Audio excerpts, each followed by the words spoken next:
As many of you know, one of the most important things that EMET has ever done is we managed to get political asylum in this country for the son of Hamas, Mossab Hussein Yosef. Mossab wrote a very, very courageous book. He converted to Christianity. He spied for the Shin Bet. And with the help of many members of Congress, some of whom are in this room tonight, we were able to succeed in getting him political asylum, and now he is a free person. And we hope to be able to do the same thing for John Calvin. I just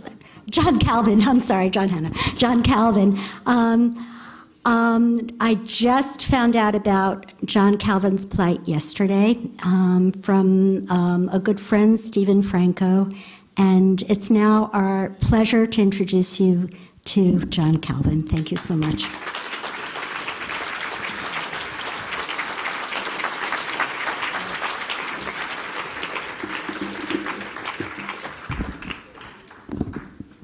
Okay, sorry.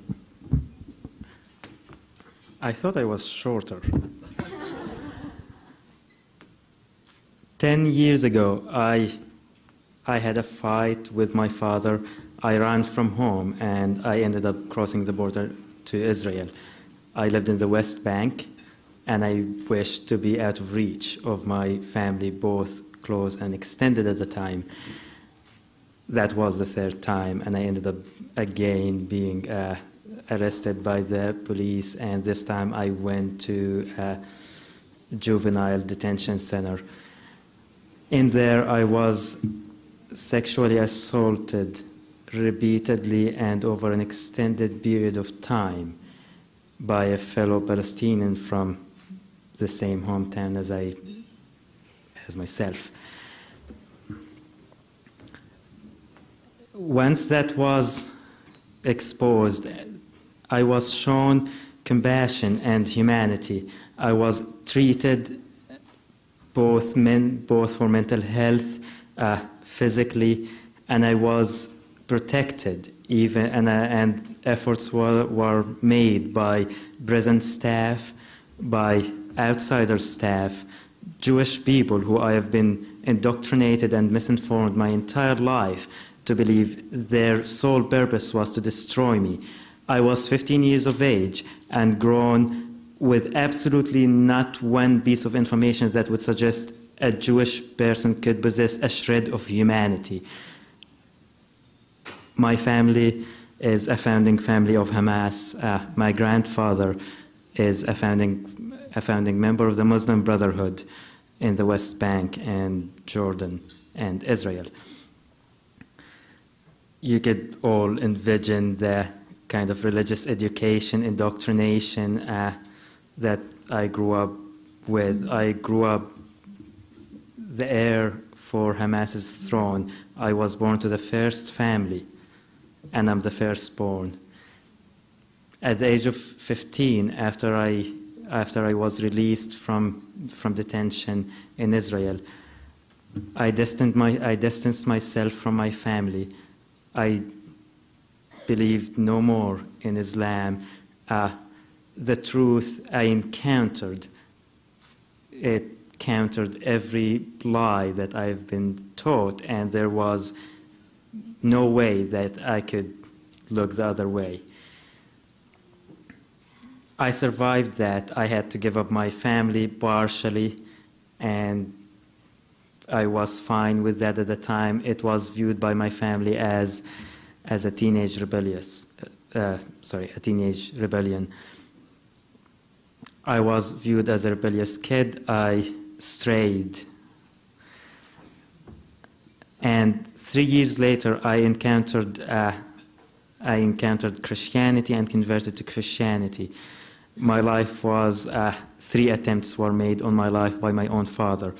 I was imprisoned by the Palestinian Authority, not the Hamas regime. This time it was the Palestinian Authority for my religious beliefs.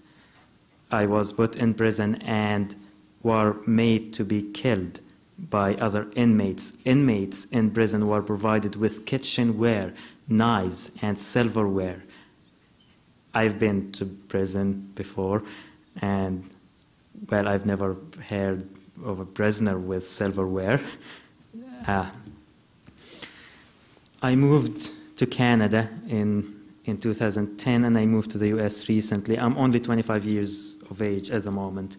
I spent my early 20s with young people, my generation, in both Christian colleges and gay communities, normal people, everyday average people, to political science graduate students. Those are my friends. And I was horrified and mortified by the amount of ignorance that I've seen about when it comes to Israel. Everything Israel does is a crime. Everything, this was said earlier, everything a Jew does has a purpose. There is an ulterior motive at all time. It is not my experience, and my experience has changed me from almost being the heir to a terrorist organization to becoming a proud supporter of Israel, a lover of Israel, of its truth, the only civilized nation in the midst of uncivilized world, in the midst of dictatorships, terrorism, and inhumanity. And I'm honored and privileged, thanks to Sarah and Stephen, to speak to you all tonight. And if there's anything I'd invite you to is continue supporting Israel. It is the beacon of hope in the Middle East. Without it, the Middle East is lost, and with it, the world would crumble. We can't have half the world in living in such ignorance and do nothing about it. We need to support Israel. We need to stand for Israel. We need to ensure its security, its safety, and we need to ensure its culture prevails in the Middle East. Thank you.